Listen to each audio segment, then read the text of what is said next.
de estar aqui apresentando o seu trabalho de pesquisa, né, com essa palestra.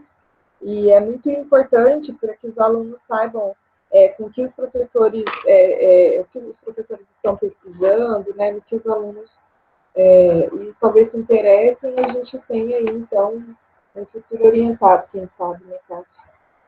Tá. Obrigada, né? Primeiro, antes de mais nada, queria agradecer pelo convite de estar participando aí, né, dos seminários temáticos. E eu vou falar um pouquinho da minha carreira também, tá? É um pouquinho longo, né? Mas eu vou também falar um pouquinho para depois falar sobre, no final, o meu corneta, né? O meu tema de pesquisa aí, tá? Okay. Então, vou colocar na tela aqui a apresentação. Tati, você prefere que as perguntas sejam no final, os alunos? Isso, é melhor fazer no final. Tá bom. Prefiro. Deixa eu ver aqui, compartilhar minha tela. Eu não estou acostumada a apresentar aqui, por aqui. Peraí que quando eu estava aqui na tela de apresentação, agora sumiu minha tela aqui. Deixa eu ver aqui, peraí. Minha internet está meio ruim aqui. Nossa, eu passei apurada aqui também, Kátia. A minha caiu, não queria voltar de jeito nenhum. Vamos ver se apresenta agora. Vou apresentar a tela inteira, porque uma janela não está dando certo. Vamos ver aqui, então. Vamos lá, você vai apresentar. Estão vendo aí? Não. Tá? Eu não estou, não. Vocês estão, pessoal? Não, ainda não. Deixa eu ver o que está acontecendo, então, aqui. Oh, Deus. Agora há pouco tá. Oi? Você foi lá no botãozinho apresentar agora. Isso, deixa eu ver aqui, peraí. Aí você colocou a tela inteira, selecionou. Sim, selecionei, peraí, que não tá. Ok. Parou. Aqui tá uma coisa aqui de compartilhar a tela, ele não tá entrando. Cancela compartilhamento aqui, peraí. Apresentar agora.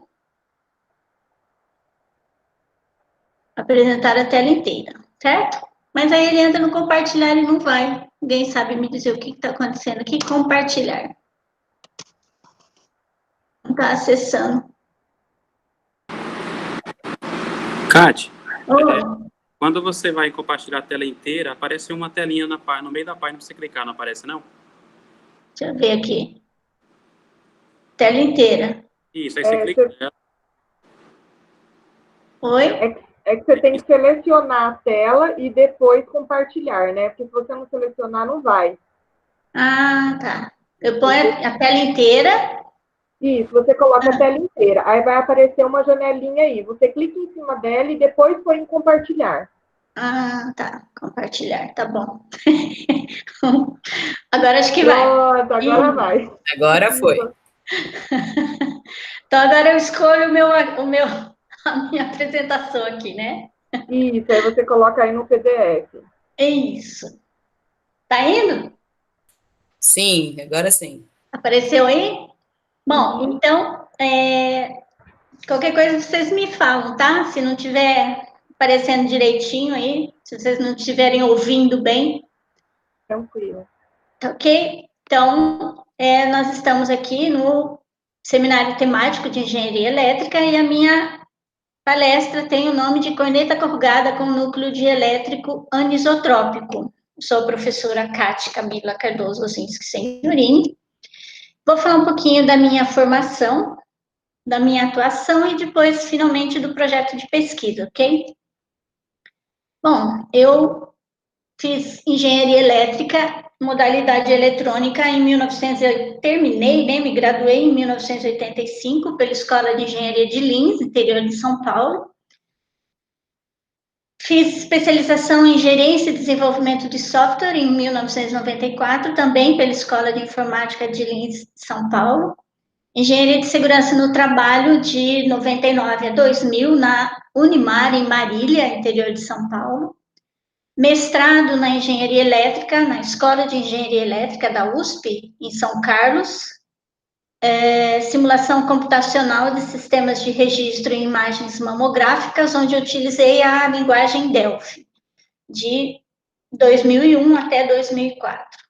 O meu mestrado eu fiz sem bolsa, porque eu trabalhava e também eu já não era mais recém-formada, né? E quando a gente não é recém-formado, é mais difícil conseguir uma bolsa. Fiz o doutorado em engenharia elétrica na PUC do Rio de Janeiro, na realidade foi no CETUC, que é um setor de telecomunicações da PUC, no Rio de Janeiro, e o nome da tese foi Guia Cilíndrico Corrugado com Núcleo Dielétrico Anisotrópico. Fiz as simulações em Fortran. Tem alguns artigos publicados em congressos nacionais e internacionais, tanto no mestrado como no doutorado, e também um artigo publicado em jornal internacional. Em algumas revistas agora, uma revista também. Bom, depois que eu me graduei, eu trabalhei algum tempo como autônoma, né? Terminei em 85, e em 86 eu fiz um projeto para uma clínica médica da parte de instalações elétricas, telefonia, não era bem a minha área, mas como eu morava no interior, então a gente tem que ter um jogo de cintura aí para fazer algumas mudanças. De 87 a 89, eu trabalhei numa destilaria de álcool, Equipave, que era também no interior de São Paulo, em Promissão. E lá a gente trabalhava com COBOL, com mainframes, né? E inclusive alugava um mainframe de outro local para poder fazer armazenamento das informações. Depois de 89 a 90, trabalhei no frigorífico, também em Promissão. A linguagem lá era COBOL e também um pouco de Clipper. Trabalhei como autônoma em Promissão e Lins e desenvolvi sistemas para emissão de DUT, Dual e carteiras de motorista para Detran, né, de Promissão e de Lins, usando Clipper e DBase.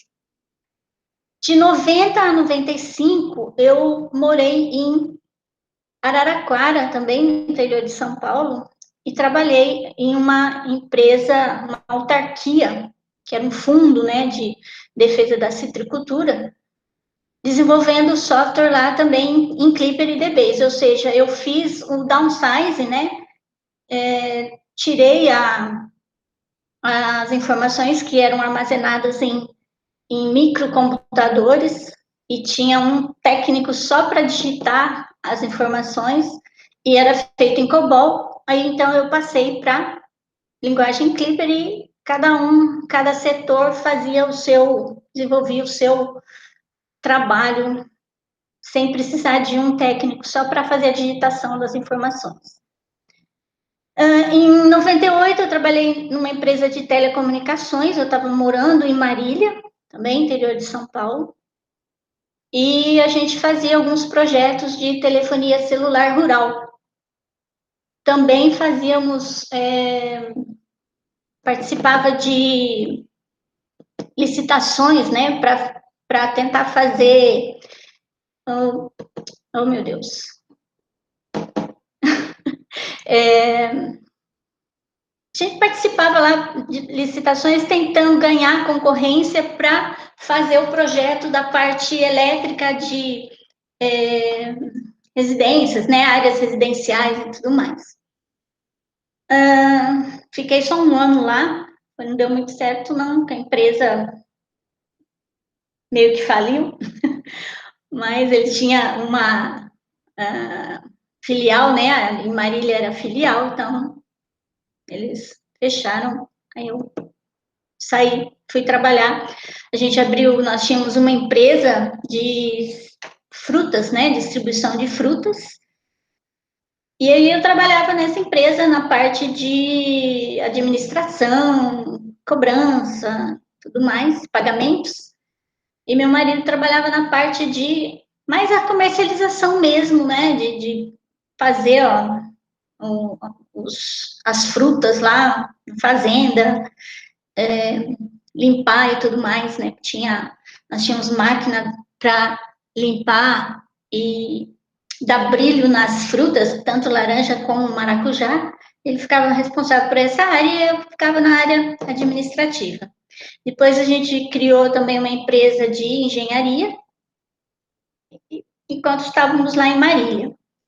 Em 2004, eu vim aqui para Palmas e comecei a trabalhar, então, na UFT, Ciência da Computação. Fiz o concurso para professora substituta, entrei.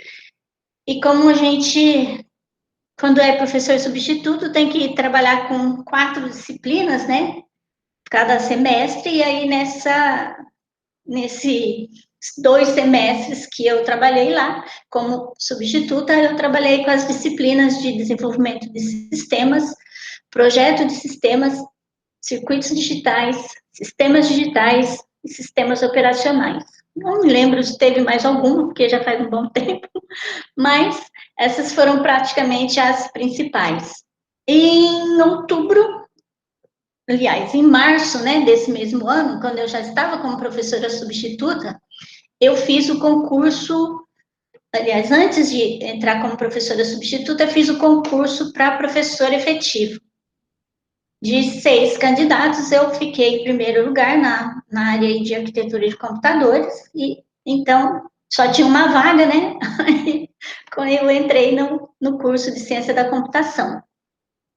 As disciplinas que eu era responsável era na área de arquitetura de computadores, entre elas sistemas digitais, arquitetura de computadores, tópicos de sistemas digitais, redes de computadores e sistemas operacionais também.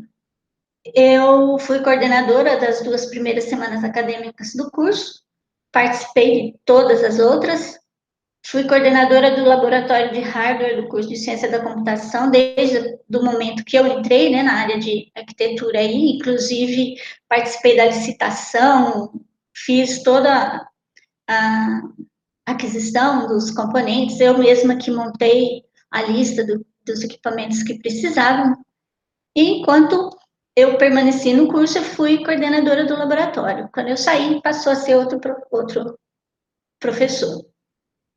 Até 2009, eu estava, então, como coordenadora do laboratório, também orientava TCC, fui membro de banca de TCC, de concursos públicos para professor substituto e efetivo, participei da comissão de criação do curso de engenharia elétrica, que inicialmente éramos o professor Descardesse, eu, professor Jorge, o professor Christian e o professor Fábio, que era o curso de engenharia elétrica e civil, né, para o Reúne.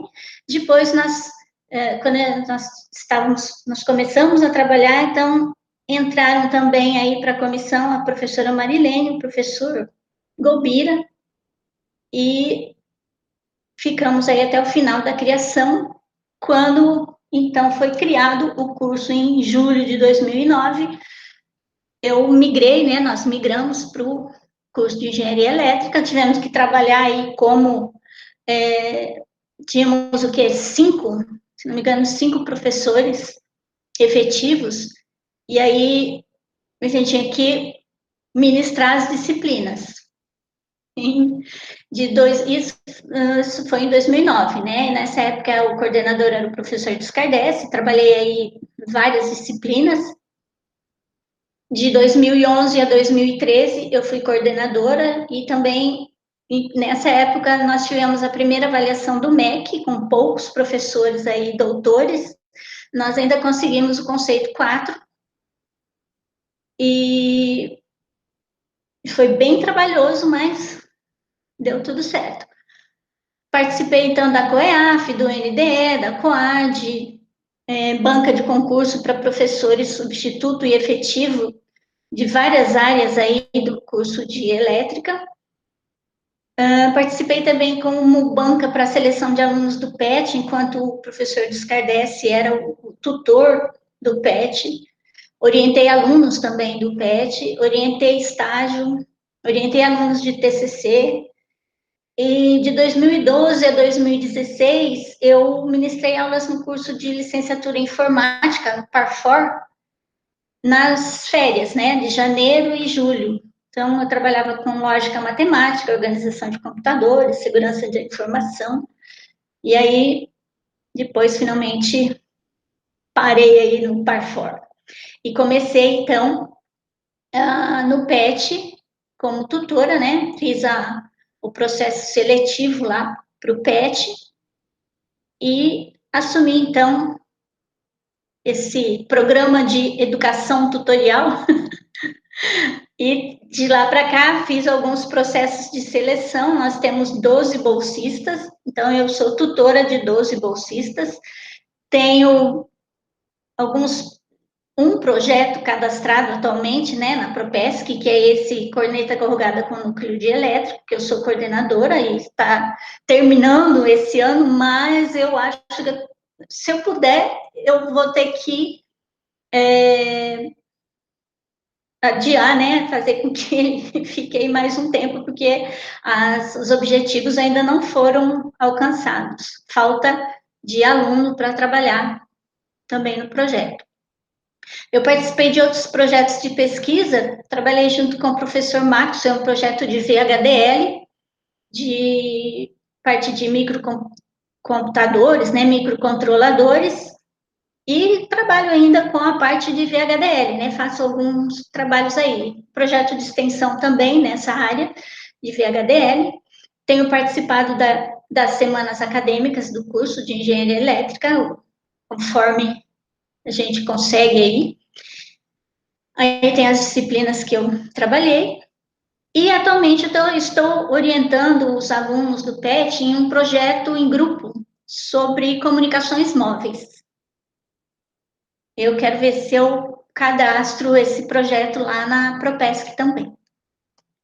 Bom, então aí um pouquinho da minha história, né? Que eu sou do interior de São Paulo, fiquei muito tempo lá e vim para cá em 2004 e moro aqui em Palmas desde essa época. Não sei até quando que eu vou ficar aqui, mas acho que até eu morrer. Espero que a pandemia aí não me leve logo, mas tudo bem. Bom, pessoal, então, o meu projeto é sobre, como o nome diz aí, corneta corrugada com núcleo de elétrico anisotrópico, ok? Os motivos para essa pesquisa e para esse projeto é que o reuso de frequência para aumentar a capacidade na banda de satélite, os custos de lançamento do veículo espacial e avanço nas tecnologias empregadas em alguns equipamentos do sistema de comunicação fazem com que as pesquisas nessa área sejam bastante desenvolvidas. Então, tem muita pesquisa sendo feita, né? Aí, essa corneta, ela normalmente é usada em antena satélite, como um radiador, né, como um elemento radiador ou como alimentador de antenas refletoras, e a gente consegue colocar esse radiador aí em arranjos, né, para construir uma antena, e aí arranjos de antenas, né, para poder fazer a baixa polarização cruzada em toda a oitava de banda de operação, e usando aí as faixas de microondas e ondas milimétricas. Aqui a gente tem um exemplo de uma corneta, então, né? Vocês estão vendo a corneta corrugada, ela tem aqui na frente um plástico que é usado como radome, né? Para proteger da chuva e tudo mais, tá? Aqui a gente tem uma corneta cônica corrugada, vocês estão vendo aqui dentro a corrugação, ok? Então, essas são as cornetas. Eu vou falar um pouquinho sobre cornetas, né? O que são as cornetas? Elas são, então, elementos utilizados para radiar ondas eletromagnéticas, ok? Então, o que acontece aqui, as primeiras cornetas foram criadas monomodo. Que são as cornetas monomodo. Essas cornetas, elas radiam em apenas um modo, tá? Então, a gente tem aqui 3 exemplos de corneta monomodo, que seria uma corneta piramidal, essa daqui é conhecida como corneta piramidal, a corneta cônica e a corneta guia retangular. Tá? Então, a gente tem um guia retangular, um guia cilíndrico aqui, e aqui o guia propriamente dito apenas. Como o nome diz, elas radiam apenas um modo, né?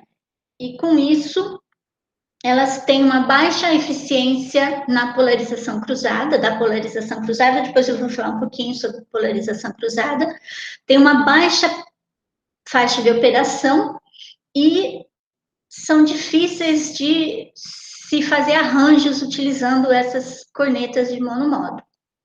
Para melhorar a eficiência da polarização cruzada, foram criadas as cornetas multimodo. Aqui a gente tem os cortes laterais das cornetas, né? Então, você vê a lateral dela aqui, em que a gente tem descontinuidades nas cornetas, ou também dielétricos, que são usados, então, para melhorar a eficiência aí da corneta. Em seguida, foram criadas as cornetas corrugadas, que possuem, então, a característica de baixa polarização cruzada, ou seja, a gente aqui tem 3 modelos de corneta corrugada, então, 3 tipos aqui, tá?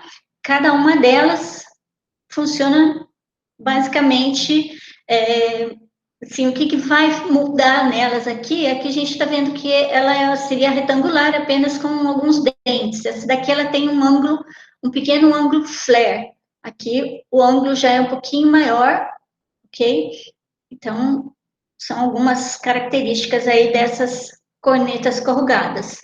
Ela possui, então, baixa polarização cruzada, um diagrama de radiação circularmente simétrico, mas, em compensação, a banda de operação dela é muito estreita.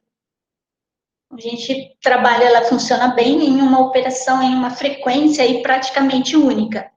Tá? E no resto ela tem um funcionamento um pouco pior. Depois, então, vieram para resolver esse problema, foi criada a corneta cônica com carregamento dielétrico. A gente tem aqui a corneta cônica e dentro dela um cone dielétrico. Tá? Uma parte dielétrica aqui que faz o quê? Ele tem uma larga faixa de operação, mas a polarização cruzada já não é tão boa quanto a da corneta corrugada. Então, o que o pessoal fez? Fizeram estudos aí, inclusive o professor Descardesse, né, trabalhou com o Over e o Clary Coates, e eles desenvolveram, então, estudos sobre a corneta corrugada com núcleo dielétrico. Essas que eu acabei de falar também, eles fizeram estudos a respeito dessas cornetas, se vocês quiserem pesquisar aí depois, ok? Aqui a gente tem um exemplo, então, de uma corneta corrugada com núcleo dielétrico. Então, nós temos as corrugações e o núcleo dielétrico. Nesse caso, esse núcleo aqui é isotrópico. Aqui a gente tem uma outra vista em que a gente pode ver que a corneta, ela tem passos aqui. Então, é como se eu tivesse vários guias cilíndricos, um conectado ao outro. Então, o que a gente faz? Para fazer análise dessa corneta, nós temos que analisar guia a guia e fazer o casamento de cada uma dessas, de um guia para o outro aqui. Então, a gente fala de casamento de modos. Temos que casar cada uma dessas informações aqui. Aqui a gente tem uma outra vista de uma corneta corrugada. Ok? Bom, a baixa polarização cruzada, então, ela é necessária por quê?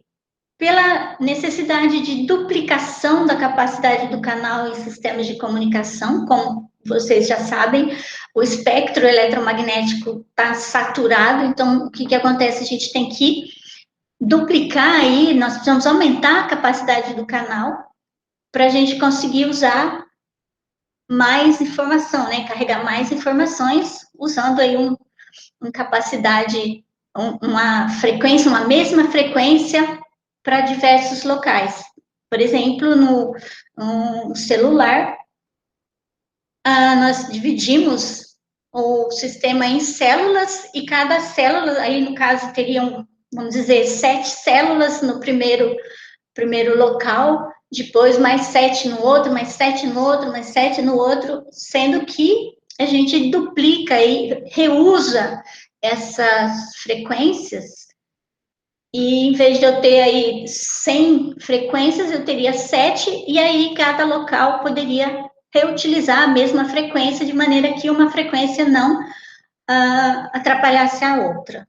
Tá? Então, basicamente, essa baixa polarização cruzada vai influenciar nisso daí. Outra coisa também é a pureza de polarização em radares polarimétricos. Como o nome diz, né, radar polar, eu preciso de uma polarização pura. Então, se eu tiver uma polarização cruzada baixa, ele vai me fazer com que essa polarização seja melhor, né, seja mais pura, eu tenho um sinal mais eficiente. E as informações também sensíveis à polarização em sistemas de monitoramento ambiental também precisa de polarização cruzada baixa, de maneira que essa polarização cruzada não influencie no sinal que a gente precisa utilizar para fazer um monitoramento ambiental.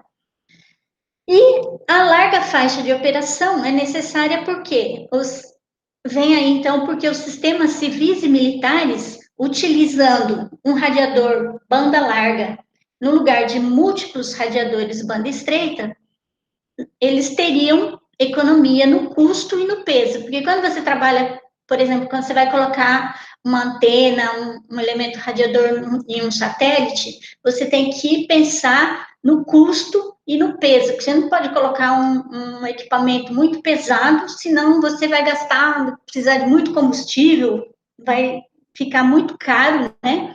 E então tudo isso tem que ser pensado. E aí, se a gente tiver uma larga faixa de operação, eu posso então diminuir o custo e o peso desses sistemas também. Então, o nosso trabalho aqui faz o quê? Nós tentamos estudar essa corneta corrugada com núcleo de elétrico anisotrópico. Para quê? Para tentar uma baixa polarização cruzada da corneta corrugada e a larga faixa de operação da corneta dielétrica. Ou seja, como eu estou juntando o dielétrico com corrugação, eu então vou fazer com que a minha estrutura gere valores aí com polarização cruzada melhores do que da corneta corrugada, ou um pouquinho pior que a corneta corrugada, mas com uma faixa de operação maior. Então, vai juntar os melhores da corneta, a melhor parte da corneta corrugada com a melhor parte da corneta dielétrica. Tá? Então, vamos fazer uma média aí entre os dois. Por que anisotrópico? A anisotropia vai diminuir reflexões que geralmente existem aqui na abertura ou lá dentro, lá na garganta da corneta, tá? Que geralmente o dielétrico vai gerar essas reflexões, então nós usamos aí a anisotropia para isso. Com isso, eu posso utilizar o PTFE, que é o politetrafluoretileno, e a permissividade dele é um pouco alta, né? Então, a gente pode incluir a anisotropia nesse caso. Bom, outra coisa é que, então, aqui no caso, a influência mais acentuada do dielétrico, aqui eu falei o contrário, né? Ele vai possibilitar transições suaves, então, o dielétrico vai me gerar transições suaves aqui na garganta, lá no fundo, e na abertura. E aí, com isso, eu consigo as especificações que eu preciso, tá? Apesar de que a corrugação, ela gera, como eu falei, o contrário, reflexões, né? A anisotropia vai, o dielétrico aqui, no caso, vai gerar, então, aí, transições mais suaves. Deixa eu ver se falei mais alguma coisa aqui. Bom, então, o objetivo da pesquisa é qual, né? Investigar o efeito da anisotropia foi, né, investigar o efeito da anisotropia uniaxial no guia cilíndrico corrugado com dielétrico anisotrópico. Esses aqui são os objetivos do trabalho do doutorado, ok? Pois, vou passar os objetivos que a gente quer fazer a seguir. Então, investigar a anisotropia uniaxial no guia cilíndrico corrugado com dielétrico anisotrópico, realizar uma análise paramétrica para verificar os efeitos da anisotropia e da frequência de operação no campo radiado e na polarização cruzada, analisar a estrutura do guia cilíndrico, seria esse aqui, transformado em uma corneta, tá? Que seria cilíndrico cônico aqui, com a mesma estrutura complexa. No caso, nós usamos uma técnica conhecida como aproximação por fase esférica. Ok? Então, a distribuição esférica de fase. Então, o ângulo aqui, o ângulo de flare, que seria o ângulo de abertura, esse ângulo θ aqui, ele tem que ser pequeno, tá? Então, nós estudamos esse ângulo com 12 graus, tá? Para o nosso estudo aqui da estrutura. Então, primeiro, o que nós fizemos? Nós desenvolvemos, então, qual era o meu problema, né? O que eu queria estudar? Então, eu queria estudar um guia cilíndrico inicialmente, para depois transformar esse guia em uma corneta, ok? Então, o meu guia cilíndrico é esse aqui. Aqui a gente tem a visão frontal e aqui a visão lateral, de cima, um corte, né? Vendo aí, então, o meio de elétrico, as corrugações, o guia, a parte metálica, ok? As paredes metálicas, as corrugações, aqui a gente tem ar entre as corrugações e o dielétrico, considerando sempre a propagação na direção Z. O raio do dielétrico seria R1, do centro até a corrugação R0 e do centro até a parede externa R2, ok? Então, nós temos aqui essa geometria do nosso guia cilíndrico aqui. Então, nós vamos ter várias corrugações por comprimento de onda. Essas profundidade de corrugação, essa largura da corrugação, tudo isso vai influenciar no funcionamento da minha estrutura. Bom, como que nós conseguimos a anisotropia uniaxial?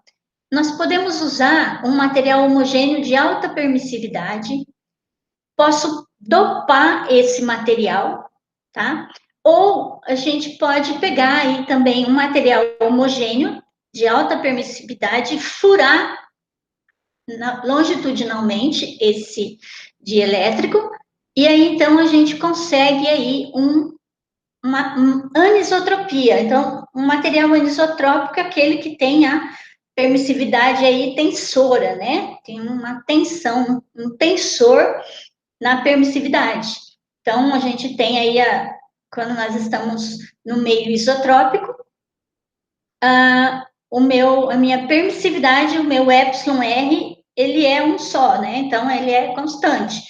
No caso do anisotrópico, nós temos, então, aí a permissividade tensora, ok? E aí, então, o que a gente faz aqui? Nós temos uma constante aqui, um valor que é calculado pela área total do guia, menos o número de furos multiplicado pela área de furos dividido pela área total, que vai, né, que a área do furo, aí a quantidade de furos que eu tenho, e eu acho esse valor de C, com esse valor, então, eu encontro aqui as permissividades transversa e longitudinal. E aí eu tenho o meu material anisotrópico. Essa foi a técnica que nós usamos aí no trabalho. Bom,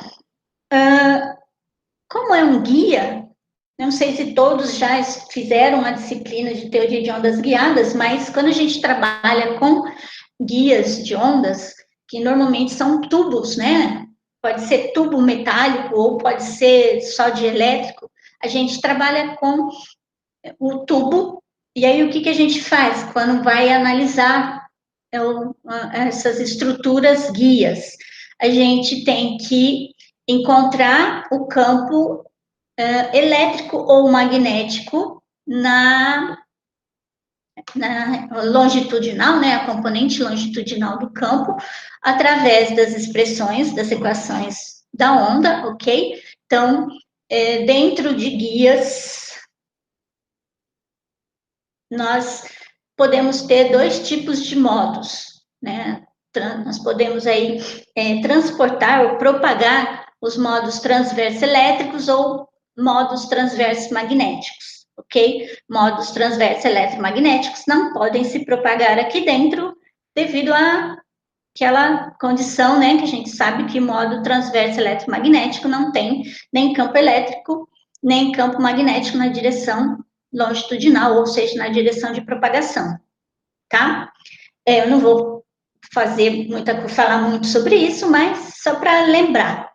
E aqui nós temos, então, as equações de Helmholtz, né, da onda para o campo elétrico e para o campo magnético, tá? Então, dependendo aí de qual modo eu quiser analisar, eu vou resolver essas equações. A partir disso aqui, então, aplico o rotacional, né? Faço rotacional para cada uma das regiões. Então, eu faço aqui para a região I. Então, quando falar de região I, a gente sabe que é o interior aqui do dielétrico. E região O é a região entre o dielétrico e a corrugação. Ok? Então, nós temos EZI, que é uma somatória de campos, que nós temos, então, infinitos campos, ok? Aqui dentro, e infinitos campos aqui nessa região. Fazendo, então, resolvendo, então, essa equação aqui, nós chegamos a essas duas equações, né? Nós chegamos a essas equações aqui para os campos longitudinais dentro e fora do dielétrico, ok? Como vocês podem ver aqui, ó, o campo Z, campo longitudinal dentro do dielétrico, em coordenadas cilíndricas, porque nós estamos trabalhando com um guia cilíndrico, então é mais fácil trabalhar com as coordenadas cilíndricas, ok? Nós temos aqui cosseno, uma função de Euler, que me indica que é uma onda viajante, né? Então, na direção Z, ela está viajando. Cosseno de Nφ, então, Nφ, ela tem um comportamento senoidal, e em R, ela tem um comportamento de funções de Bessel, Jn de Kr, Yn de Kr. Jn é função de Bessel de primeiro tipo de ordem n, e Yn é a função de Bessel de segundo tipo de ordem n. Como aqui vocês podem ver que no interior do guia nós não temos o Yn, porque Yn, eu não coloquei aqui, mas essas funções de Bessel, elas são funções, é como se nós tivéssemos uma função senoide diminuindo dentro do sistema, tá? Então, Jn, ele funciona como uma senoide que vai diminuindo, cada vez ela vai ficando mais próxima dos zeros ali. Então, ela tem muitos zeros, tá? E vai se aproximando desse zero. E o que acontece? Quando esse n aqui for zero, ele vai... Aliás, quando R for zero, ele estaria aqui no centro. O Jn não teria problema, porque ele parte de um determinado valor e vai mudando. Já o Yn, quando o R tende a zero, ele tende a menos infinito. Então, ele faz uma função, assim, senoide que vem para menos infinito, ou vem do menos infinito e vai subindo e fazendo a senoide. Então, quando eu tiver aqui nessa região zero aqui, eu não posso utilizar o Yn, porque eu teria uma singularidade, né? Então, eu tenho um polo que Aí eu não posso trabalhar com ele. Então, a gente elimina esse termo aqui, YN, dentro do dielétrico. Eu fico só com YN na região externa do dielétrico.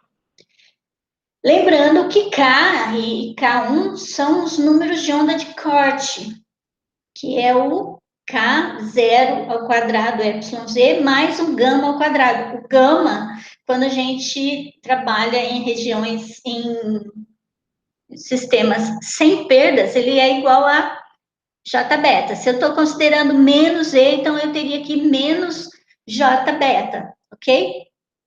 Menos beta mais beta ao quadrado, que menos J beta ao quadrado, então daria mais J, mais beta só ao quadrado aqui. Mesma coisa aqui, tá? Aqui eu não tenho epsilon, porque eu estou no ar, certo? Aqui é o ar, então K1, porque eu estou chamando essa região aqui de 1, um K1, e aqui eu chamei, no interior eu chamei de K. Mas esses K e K1 aqui são os números de onda de corte em cada região. Tá? Então, a gente tem que resolver do mesmo jeito que a gente faz para qualquer guia, sempre nós temos que fazer isso. Eu encontro, então, essas equações aqui. Depois, eu vou aplicar as condições de contorno, ok? Vou encontrar usando o rotacional do campo elétrico e do campo magnético. Eu encontro os campos transversais, tanto no meio I como no meio O. Encontrei os campos ER e EFI aqui, no interior e no exterior, tá? E aí, o que eu faço? Eu aplico as condições de contorno a essas expressões e encontro, então, né,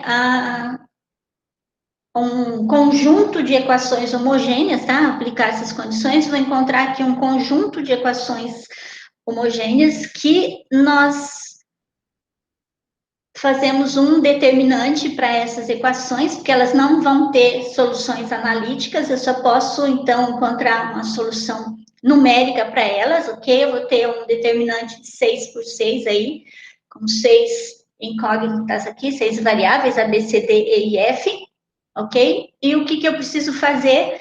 Eu faço esse determinante ser igual a zero e encontro a equação característica. Essa equação característica é o quê? É o meu beta em função do K. Quem que é beta? Constante de propagação. Essa constante de propagação, então, beta vai ser beta em função da frequência, vai me dar a minha equação característica, ok? As condições de contorno que nós temos são aquelas, né? A continuidade do campo elétrico em R igual a R1. Então, temos que ter uma continuidade do campo elétrico aqui. Também temos que ter a continuidade do campo tangencial EFI e EZ aqui, né?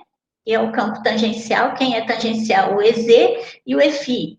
Quem é o campo, o ER, ele vai mudar, né? Então, se ele vem daqui para cá, o campo ER dentro do dielétrico vai ser igual ao campo ER no ar, dividido pelo epsilon tangencial. É um pouquinho diferente essa parte aqui dos guias normalmente que a gente estuda, né, no curso lá, mas é só a questão por causa do dielétrico que vai mudar algumas condições de contorno aqui, ok? Temos também a continuidade do campo magnético. Nós temos devido a essas corrugações aqui, ó, eu preciso ter uma largura de corrugação menor do que lambda sobre 4 para eu ter apenas um modo transverso magnético, eu não vou ter um modo transverso elétrico aqui dentro. Então, um EZ seria o EFI aqui, eu vou ter um campo, o TE aqui dentro, ele seria nulo, tá? Então, para não ter reflexões. Ok? Então, por isso que ela tem que ser menor que lambda sobre 4. Aí, nós usamos essa admitância de superfície em R igual a R0, que é também uma condição de contorno, que tem que ter, né? Tem que ser válida. E outra é que o campo elétrico azimutal, o F igual a zero, é zero aqui na corrugação. ok? Então, essas são as condições de contorno que são aplicadas nesses campos aqui, 2D, φ, e aí nós encontramos todos os campos aqui, fazemos as equações, né? Temos as equações, a equação característica. Depois que eu tenho a equação característica, eu consigo, então, encontrar os campos radiados. Eu posso calcular o campo radiado tanto usando o princípio de equivalência na abertura e potenciais vetores, como a transformada de Fourier. Aqui no nosso trabalho, nós usamos o princípio de equivalência e os potenciais vetores. A partir dos campos radiados, eu tenho a polarização principal e cruzada usando o terceiro princípio de Ludovic. O que diz o terceiro princípio de Ludovic? Quando nós temos uma polarização numa direção principal, a polarização que tiver em outro sentido vai ser a minha polarização cruzada. A que tiver na direção que eu quero é a minha polarização principal, e a que tiver na direção contrária é a minha polarização cruzada, ok? Então, nós usamos essa definição dele e desenvolvemos depois. A gente chega aqui, né, nessas equações todas aqui. Campo radiado, depois do campo radiado eu não coloquei aqui a equação do campo da polarização principal e cruzada, mas a gente tem aí. Bom, aí o que a gente vai fazer? Isso vai ser, eu tenho essas equações então aqui para o campo radiado, distante, né?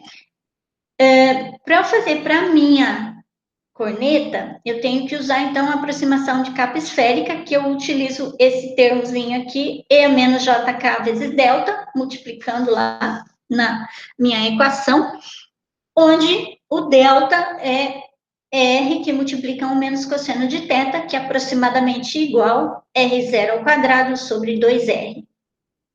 Ok?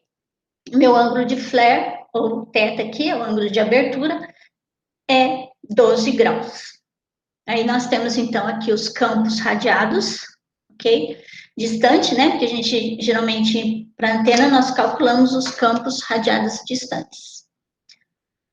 Bom, feito isso, encontrei essas equações aí, eu não falei muito aqui, mas, como vocês podem ver, nós temos, então, 6 incógnitas aqui, né? Temos aqui essas equações, eu vou ter, então, beta em função de K, beta em função da frequência, né?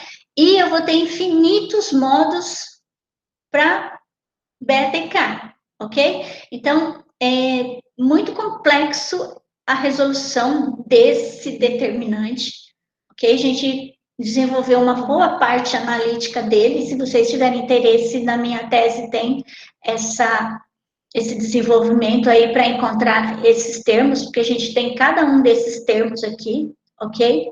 Então, por exemplo, eu vou fazer multiplicar aqui esses termos, depois esse, somar e tudo mais, então vai ficar bem complexo, ok? Mas, e como a gente tem também aqui funções de Bessel, né, de primeiro e segundo tipo, e as derivadas das funções de Bessel, então, são funções realmente complexas. Bom, aí depois que nós encontramos todas essas equações, eu vou partir para validar as curvas de dispersão.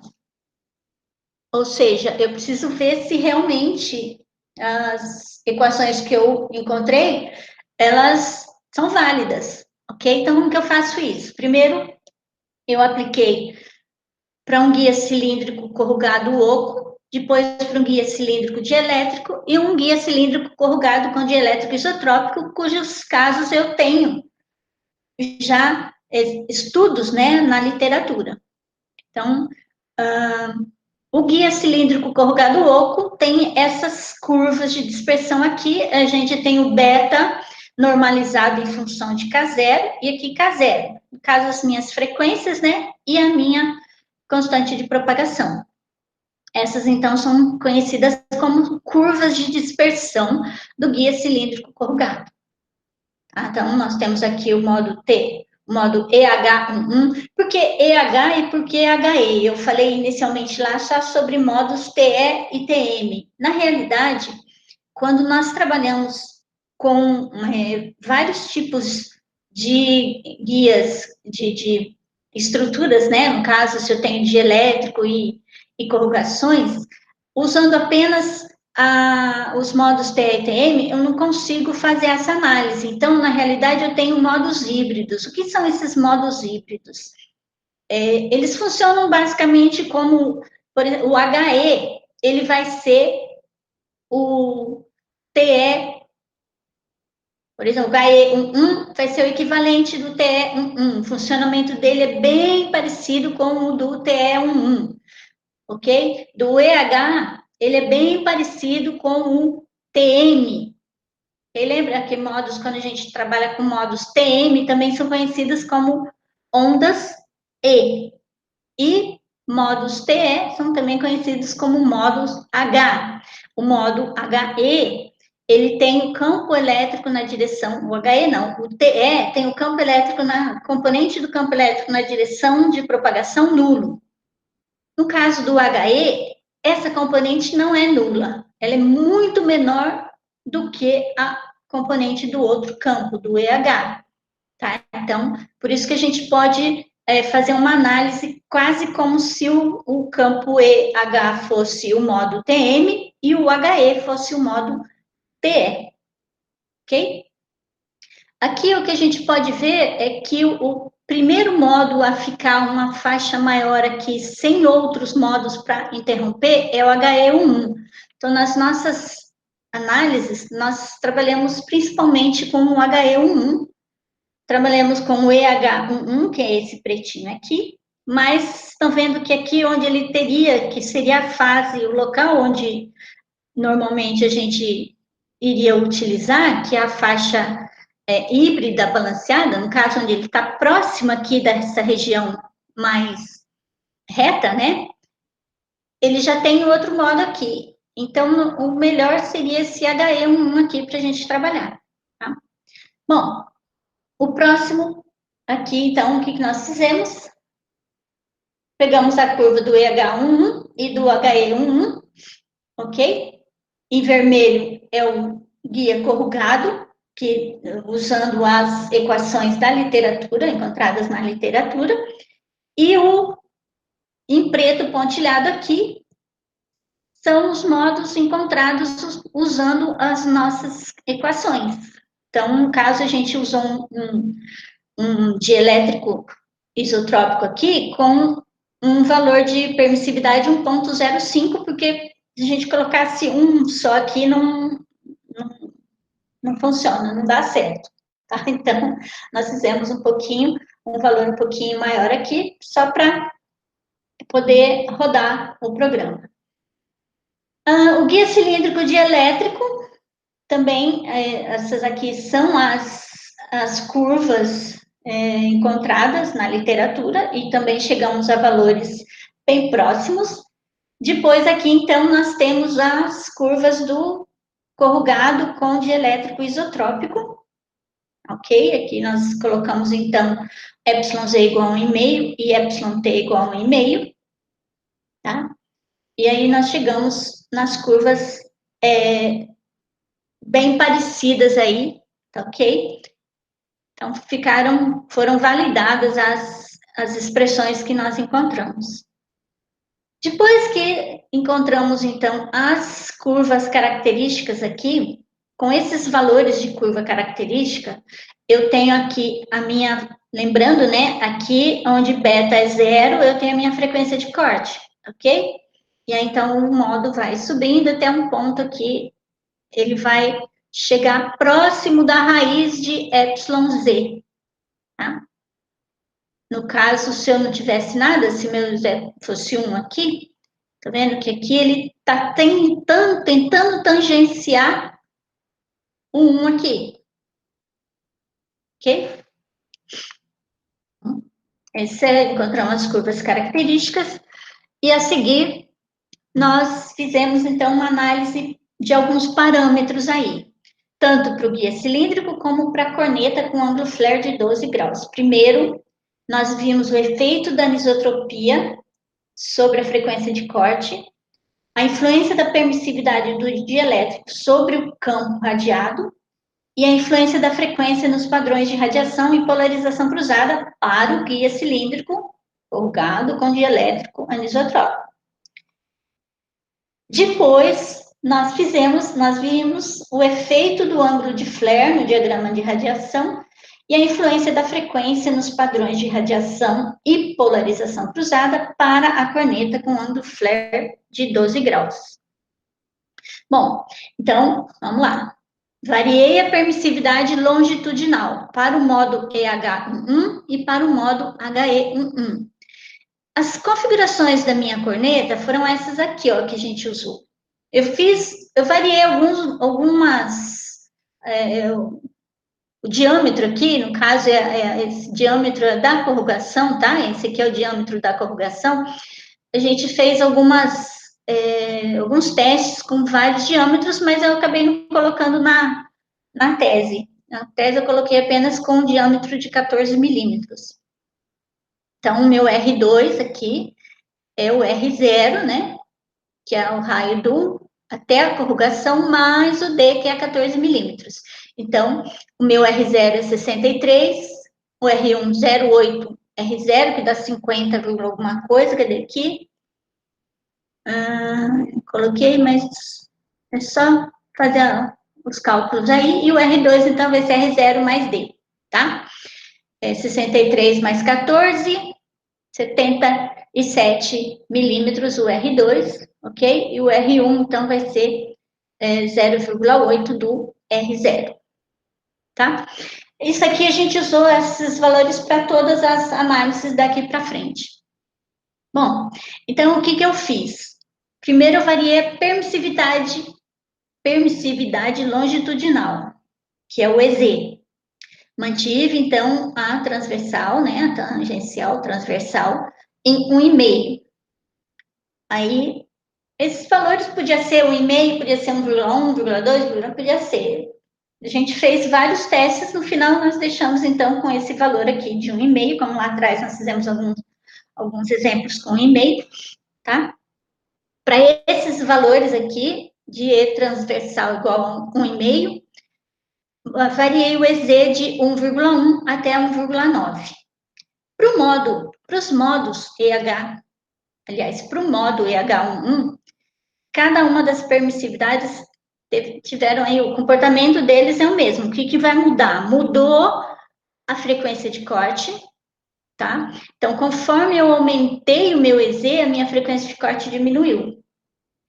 E aí, o meu beta também, aqui a minha relação de beta sobre K0 também aumentou.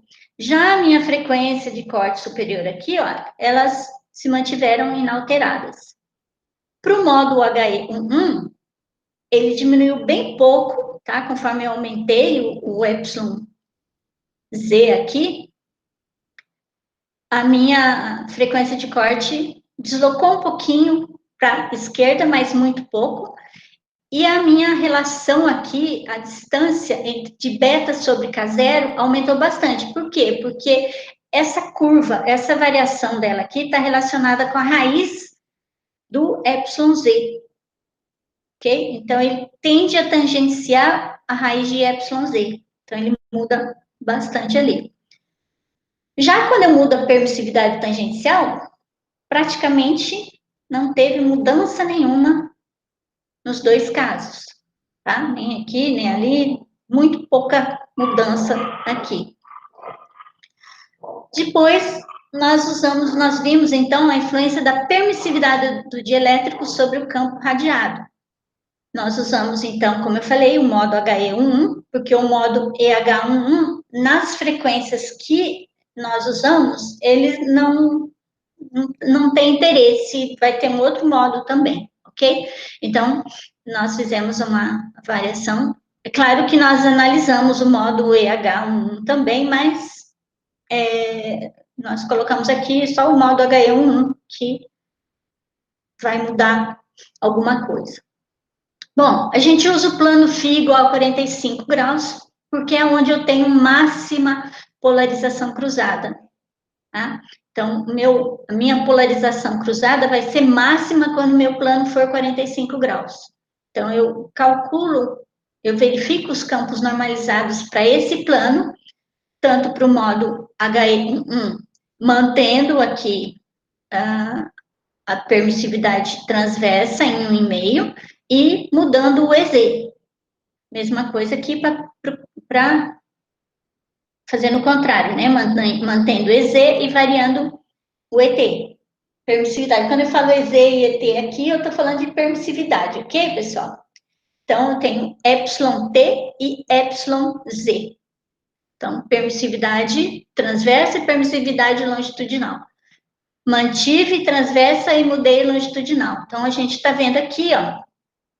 Esse aqui é o meu campo copolar, que é o campo principal, que é o campo que eu tenho interesse. A gente está vendo que aqui, num determinado ponto, eu tenho menos 60 dB em 60 graus aqui, para essa curva cor-de-rosa, que é quando eu tenho εz igual a 1,9. E essa curva preta aqui é a minha curva do meu guia corrugado, que é o que a gente tem como referência, ok? Então, o que acontece aqui do corrugado para um dielétrico anisotrópico com corrugação? Ele desloca, ele amplia o campo principal, tá? Aumenta o campo principal aqui, aumenta também, diminui aqui, né, o zero desse campo, e abaixa, então, o nível do lóbulo secundário. Já a polarização cruzada, que é o E-cross, ele também cai bastante, tá? Então, a minha polarização, todas essas polarizações aqui, elas estão em níveis bons, tá? Então, abaixo de menos 30 dB, são consideradas boas, mas quanto mais baixo, melhor, ok? Quanto mais para baixo aqui elas estiverem, melhor será. Então, a gente pode ver que aqui, ó, quando eu tenho εz igual a 1,9, a minha polarização cruzada está bem aqui para baixo de 80. Então, ela está um nível bom, apesar de que aqui em 20 e poucos graus, 30 graus, ela está meio alta, mas esse alto dela aqui está abaixo de menos 50, então estão níveis muito bons. Onde aqui o preto é a corrugação, tá vendo? Então, a gente tem a corrugação aqui, tá? E aí o rosa. Ele só vai ficar pior aqui quando a minha frequência, meu θ for maior que 80 graus. Mas aí também tá no lóbulo secundário, já não vai influenciar muita coisa. Já quando eu trabalho com o εz constante e vario o εt, essas variações ele vai mudar só no índice aqui, ó. Não aumenta nada, não muda o ângulo que eu tenho que trabalhar, tá? Não aumenta o meu campo principal aqui, ele não aumenta, ok? A minha polarização cruzada rosa, ela não ficou tão boa, tá? Ficou pior, né? Do que do guia corrugado. Já a verdinha aqui, que é quando eu tenho εz igual a 1,5 e εt 1,3, ela ficou exatamente igual aqui a polarização cruzada do guia corrugado, aumentou o campo principal, né? Tá? O zero, o nulo, foi lá para baixo e também diminuiu um pouco o lóbulo lateral. São funções interessantes aí, né, para a gente trabalhar com satélite, antena satélite aí. Temos, então, que ter níveis de polarização bem baixa e um amplo faixa de operação. Bom, e aí, então, a gente fez um gráfico aqui da polarização cruzada máxima em relação à permissividade. O que a gente vê aqui? Então, eu tenho εt igual a 1,5 e variei EZ. Então, quando eu vario a permissividade longitudinal, o que acontece quando eu aumento a permissividade? A minha polarização cruzada diminui. E quando eu aumento, eu mantenho a permissividade longitudinal em 1,5 e aumento o εt, a polarização cruzada máxima aumenta. Aí seria bom aqui nesse... deixa eu ver aqui.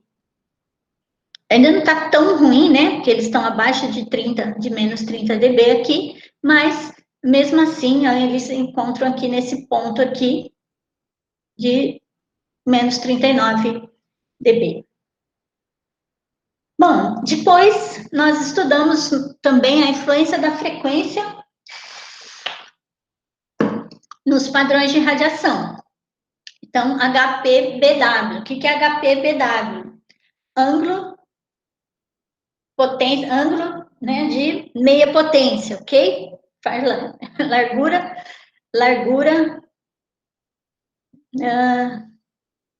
de meia potência, tá? Então, o que a gente tem aqui? A largura de potência, largura da banda, né, de meia potência, ou menos 3 dB, ok? E a frequência de 3 até 8 GHz. Por que nós trabalhamos de 3 até 8 GHz? Acima de 8 GHz, as curvas características que a gente analisou, elas começavam a gerar ruídos. Então, ficava difícil para saber qual era o modo que estava pegando ali a informação. Então, até 8 aí a gente tinha como saber certinho. Acima disso, não. Então, por isso nós trabalhamos até 8 GHz. Nós verificamos, então, que em 3 GHz teve um aumento aqui de 2 graus. Tá? Então, εz igual a 1,1 seria aqui praticamente o menor, e o maior aqui, o εz igual a 1,9. Então, teve um aumento aqui de 2 graus.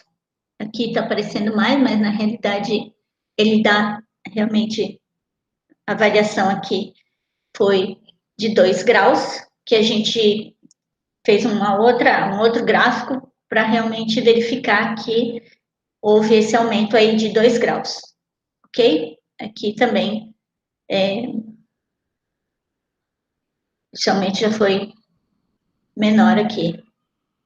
Bom, então, ele não aumentou, assim, muita coisa, tá? Nem aqui, nem ali. Mas, deixa eu ver aqui, cadê?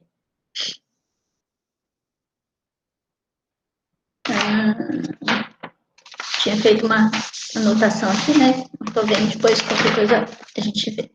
Bom, continuando, né? A máxima polarização cruzada em função da frequência, o que aconteceu? Ainda estamos trabalhando com o guia, tá, pessoal? Primeiro, a análise foi feita tudo com o guia. Será que não está passando muito do tempo aí? Bom, então, aqui a gente tem o amarelo, é o dielétrico sem corrugação, o verde é o corrugado, tá? Só corrugado, o preto, né? O vermelho é corrugado com dielétrico, o rosa é um corrugado com dielétrico anisotrópico e o verdinho e o rosa são os dois corrugados com dielétrico anisotrópico. O vermelho é o dielétrico isotrópico, o verde e o rosa são dielétricos anisotrópicos, ok? Então, variando aqui as permissividades. Então, vocês estão vendo que os dois casos aqui, nos dois casos de permissividade, tanto variando, tanto com EZ igual a 1,5 e ET igual a 1,3, como εz igual a 1,9 e εt igual a 1,5, eles se aproximaram bastante da curva do corrugado, que é o que tem um nível de polarização muito alto. Então, esse aqui, ó, os dois estão com um nível de polarização bem melhor do que o do corrugado, e então uma faixa de operação aqui maior. Aqui no guia corrugado, a gente tem uma faixa bem pequenininha. Já nesses dois aqui, a faixa é maior, ok? Então, a anisotropia vai melhorar aí conforme eu aumento, né, a minha frequência aqui, ó, eu vou aumentando a minha polarização cruzada, tá? Bom, aí a gente fez a mesma coisa para o guia, colocando o ângulo de flare como se eu tivesse, então, em vez do guia, uma corneta cônica corrugada com núcleo dielétrico anisotrópico, ok? Então, o ângulo de flare de 12 graus, esse ângulo aqui, e as outras dimensões são todas as mesmas do guia dielétrico. Nós trabalhamos com uma frequência de 5,36 GHz, que é a frequência em que eu tenho um lambda, a minha distância desse Dzinho aqui, ó, de 14 milímetros, que é o diâmetro da corrugação, igual a lambda sobre 4, tá? Então, 5,36, você acha o lambda dele, divide por 4, vai encontrar aproximadamente 14 milímetros. Então, nós analisamos tanto o guia como a corneta nessa frequência de 5,36 GHz. Desse lado, nós temos, nesse diagrama aqui, a polarização principal, normalizada, em dB, e depois aqui nós temos a polarização cruzada normalizada. Normalmente, todos os gráficos que a gente trabalha com a polarização normalizada para que a gente tenha aqui o máximo em 0 dB, tá? Então, nós podemos ver aqui, a corneta é a linha inteira e o guia a linha pontilhada, tracejada. Então, o que nós podemos ver aqui, ó? Essa preto seria só a minha corneta corrugada, tá? Que é Y105, e aí a gente vai acrescentando aqui, mudando as permissividades, tá? Então, nós podemos ver, então, esse aqui é o do guia, pontilhado é do guia, ok? Entre o do guia e o da corneta, a gente vê que os nulos, que são essa variaçãozinha aqui, eles foram preenchidos. Então, vocês estão vendo que a curva está mais suave aqui, e aí o lóbulo secundário aqui, eles praticamente aumentaram, né? Subiram aqui um pouquinho dos lóbulos que estavam aqui, tá? Então, melhorou a função aí do meu diagrama, da minha polarização principal, e a minha polarização cruzada, como vocês estão vendo, para esses três, praticamente todos os casos, não, quando eu variei aqui o εz, mantive o εz e variei o εt, não mudaram praticamente nada. Aqui mudou um pouquinho, aqui mudou um pouquinho, mas permaneceram nos mesmos níveis aí de polarização cruzada, tá? Então, o verdinho aqui ficou bem próximo da corrugação aqui, da corneta corrugada, tá? Tanto da corneta como do guia corrugado, que é uma boa opção, ok? Então, trabalhar com essa configuração aqui obteria bons resultados. E depois nós vimos, então, o efeito do ângulo de flare na polarização cruzada. Como eu falei ali atrás, aqui a gente colocou só a polarização cruzada para mostrar um pouquinho mais aquela variação lá que eu tinha colocado. Então, estão vendo que aqui, ó, teve um deslocamento na frequência. Aqui a minha frequência era do que? 5,6, 7, passou de 5,9 até 6,4. Então, aqui a gente tinha uma faixa bem pequenininha, aqui eu já aumentei a minha faixa, ok? Os níveis ficaram um pouquinho acima dos níveis da polarização cruzada aqui, que vem mais para baixo aqui, mas ficaram bem melhores que o da corneta com dielétrico, tá? Então, esse nível aqui de permissividade longitudinal 1,5 e transversal de 1,3, eles ficaram em valores muito bons, ou seja, aumentou a minha faixa de operação, diminuiu a minha polarização cruzada, não ficou tão pior que a do guia corrugado, tá? E aí, então, o que a gente pôde ver foi o seguinte, a corneta teve um ângulo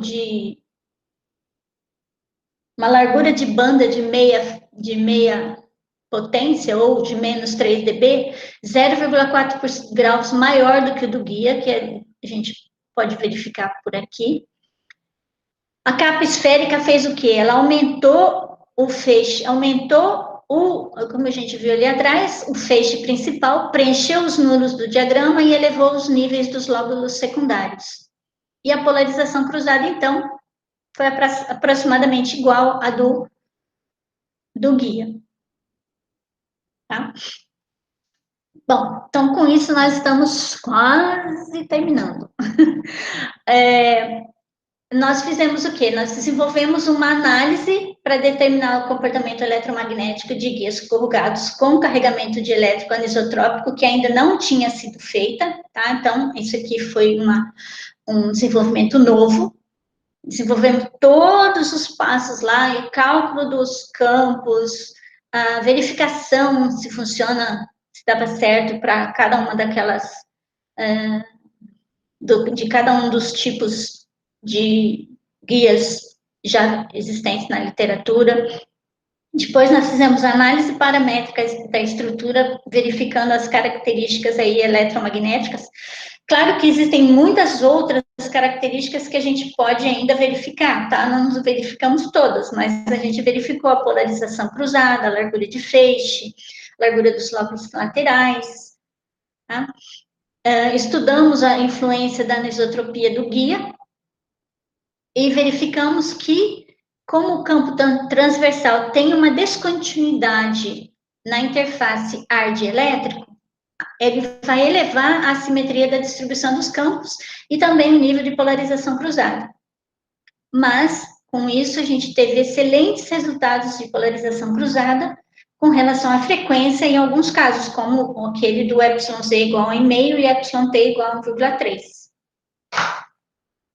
Estudando a corneta cônica com dielétrico anisotrópico e ângulo flare pequeno, nós verificamos o preenchimento parcial dos nulos na polarização direta, o nível de 3 dB aumentou cerca de 0,4 graus para a corneta, com relação ao guia, e a máxima polarização cruzada apresentou resultados similares aos do guia.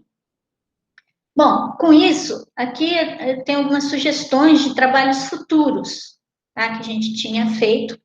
Então, tentando aí ver se acho algum aluno que tiver interesse para ajudar nessa e conseguir resolver aqui.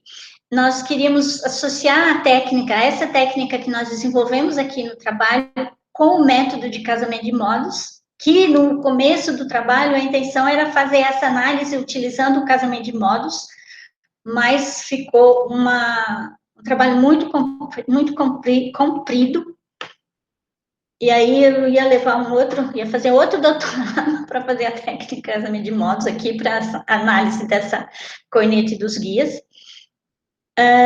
Fazer uma comparação aqui nessa parte de casamento de modos aqui, o professor Descartes tem trabalhado com alguns alunos fazendo o casamento de modos para guias retangulares. E aí, se algum de vocês também tiver interesse, a gente pode fazer isso aí, pegar o trabalho desses alunos do guia retangular, passar para fazer para o guia cilíndrico e aí vai cada vez até chegar aqui no guia corrugado dielétrico com anisotropia. Podemos, então, também comparar essa técnica com outras técnicas. Então, eu tenho lá o campo radiado distante, nós desenvolvemos em Fortran. Poderíamos gerar essas curvas de simulação aí com CST, com Consol, com ANSYS, com algum software aí que geram, né, que conseguem gerar esses campos dentro das estruturas que nós estamos simulando. Podemos também estudar a transição de guia com corneta cônica, com carregamento de elétrico anisotrópico para diminuir a perda de retorno. Então, verificar aí quando passa do guia para a corneta, né, para ver se diminui a perda de retorno, como fazer para diminuir a perda de retorno aí quando está mudando de uma estrutura para outra. E implementar métodos assintóticos para o cálculo de funções de Bessel reais e imaginárias com grandes argumentos, de maneira a eliminar os ruídos numéricos quando obtendo as curvas características em altas frequências. Aquilo que eu falei, quando nós trabalhávamos determinadas frequências, acima de determinadas frequências, ficava difícil saber qual modo era qual, porque tinha tantos pontos que aí ficava, não sabia se era realmente ponto ou se era ruído. Bom, então, nós aqui temos trabalhos que nós apresentamos aí, né, dentro do trabalho, Anisotropic Dielectric Loaded Corrugated Guide, New Anisotropic Cylindrical Waveguide Structure, Analysis of Complex Waveguide Structure for Microwave Wideband Low Cross Polar Aperture Antenna, Anisotropic Dielectric Loaded Corrugated Guide, esse foi, então, publicado no Jornal de Microondas, Optoeletrônicas e Eletromagnéticas, que é o jornal do MOMAG, tá? Aqui a gente apresentou no MOMAG. Aqui o professor Descardesse apresentou em Guangzhou, na China. E aqui em Roma eu apresentei, mas o meu foi em pôster. Esse aqui foi a apresentação oral, nós apresentamos no MOMAG 2010 em Vitória, eu apresentei. Esse aqui também foi oral na China, que o professor Descardesse apresentou. Esse eu apresentei em Roma em pôster. E esse aqui foi publicado, então, no jornal aí, eletromagnético. E a minha tese, então, de guia cilíndrico corrugado com dielétrico anisotrópico, eu terminei em fevereiro de 2012. Bom, pessoal, eu acho que era isso que eu tinha para falar para vocês aí. Não sei se eu falei muito rápido ou não, se vocês entenderam aí, mas é isso. Obrigada. Se tiverem alguma pergunta, então, fiquem à vontade. Eles não colocaram nada no chat, não, mas eu vou, então, primeiro agradecer a Kátia de novo, né, por ter disponibilizado a dar essa palestra. E aí eu abro para os meninos. Quem quiser falar, pode abrir o microfone ou então escrever no chat, o que preferir.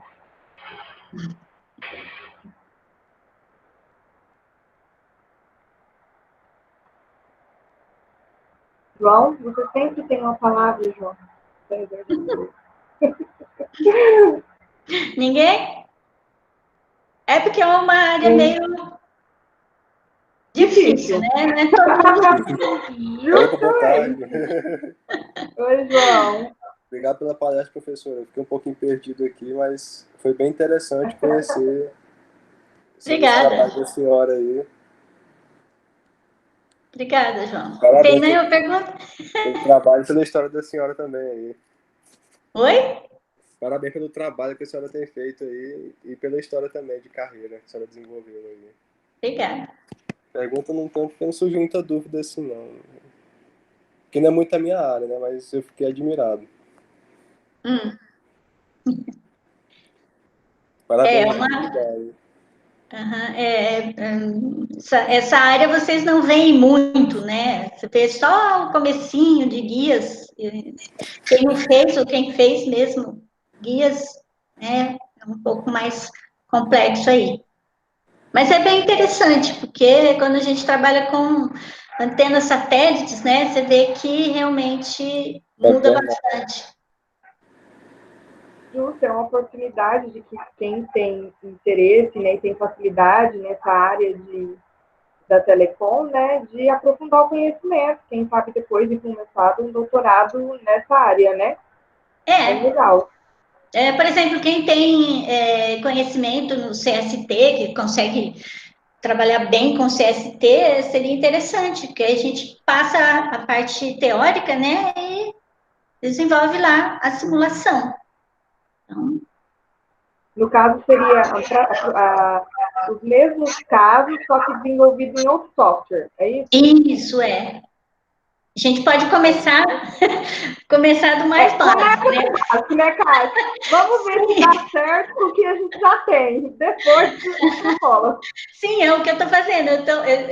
Na minha disciplina, eu estou pedindo para os alunos desenvolverem as linhas de campo dentro dos guias que a gente estuda lá, que seriam os guias retangular e cilíndrico, tá? O circular. Então, já o circular já é um pouco mais complexo, mas mesmo assim, alguns deles conseguem. Quem tem isso que eu estou falando, quem já tem um pouco do conhecimento de outro software, é mais fácil, né? Consegue fazer, tem alguns alunos que desenvolveram no MATLAB.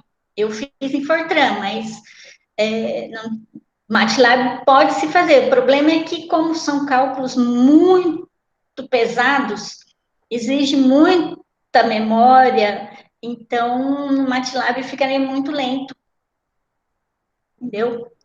O básico dá para se fazer, mas quando a gente já vai para juntar aí tudo, corrugação com anisotropia, né?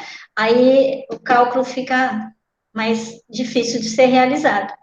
O que a gente fazia? Essas figuras todas, eu não fiz no Fortran. No Fortran, a gente gerava um arquivo, .txt ou .dat, e depois jogava num arquivo de imagens, né, para gerar gráficos. O Origin, ou algum outro aí, tem um bem basiquinho que também dá para fazer essas curvas também. Mas... E no caso, no MATLAB, para gerar esses dados, né, para depois jogar em alguma coisa para tratar os dados, fica pesado, como você disse, o cálculo é muito pesado. Fica. Capaz de levar uns 3 dias para dar uma simulação. Caramba. mas tem simulações que são assim mesmo, tem coisa que é de outro mundo, mas enfim. Então tá, Kátia, obrigada. Meninos, vocês não querem falar nada, nenhuma pergunta? Então, a gente já está fechando, né? 17h37. Eu quero agradecer a presença de todos, dos professores que estão participando, de todos os alunos que estão participando. Eu queria dar um recadinho para vocês, que a Isabel está agradecendo aqui pela palestra, Isabel Pereira. Eu estou lendo algumas mensagenzinhas no chat.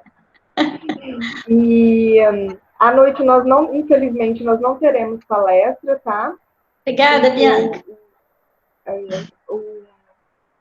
O palestrante, ele não vai poder ministrar a palestra da noite, então, à noite nós não teremos a palestra, tá? A programação. Infelizmente, contratempos que acontecem, né, Kátia? Não tem como. Ainda mais online, é complicado. Tá? Mas amanhã a gente... Isso, eu ia falar, tá, Gi? Amanhã nós temos uma palestra tarde de quem é, Gi? Vamos ver se tá boa. Amanhã à tarde é do Jadiel e à noite do Ivan. Pronto, amanhã à tarde nós temos palestra. Eu pedi para ela porque eu não lembrava, tá? Amanhã à tarde nós temos palestra do Jadiel e à noite do professor Ivan, sobre telecomunicações no Brasil, né? Do Ivan, e do Jadiel é sobre o quê? Sobre... ferramentas, novidades em ferramentas para simulação. Foi bom o pessoal assistir para depois trazer para a minha área aqui. Sim, com certeza, muito legal. Então tá bom, gente. Obrigada, Kátia, obrigada a todo mundo. Tá, vou liberar, Isabel, o QR Code. Vou liberar agora no final. Mas eu não preciso de QR Code, não, né? Não, só o pessoal que fez inscrição no site, na plataforma. Tá bom. Não, porque naquele seminário do ano passado eu me inscrevi lá, fui assistir a palestra, na hora de pegar o QR Code, deu problema, eu fiquei sem certificado. Eu também, na semana integrada, eu participei de algumas coisas também, fiz inscrição, mas aí eu também não fiz check-in, não fiz presença, também não recebi certificado. Pois é, vou não pegar. Mas eu ainda peguei o certificado do Interpet, né? Então já tá bom, já valeu. Ok? Então tá. Obrigadão por vocês aí pelo convite, tá, gente? Que eu puder contribuir, eu estou sempre aqui. Quiser. Obrigada, Kátia. Tá? Obrigada. Pode deixar, a gente sempre chama. Então tá. Tchau, Até mais. tchau. Vou compartilhar aqui, Isabel. Beijo. Tchau.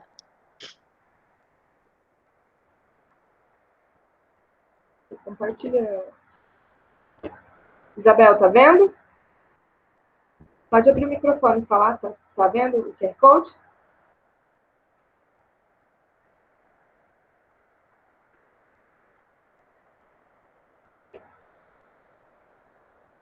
Você tá aí, Gi? Tá tudo certo aí? Estão vendo? Tá, estão vendo, tá tudo certo. Beleza.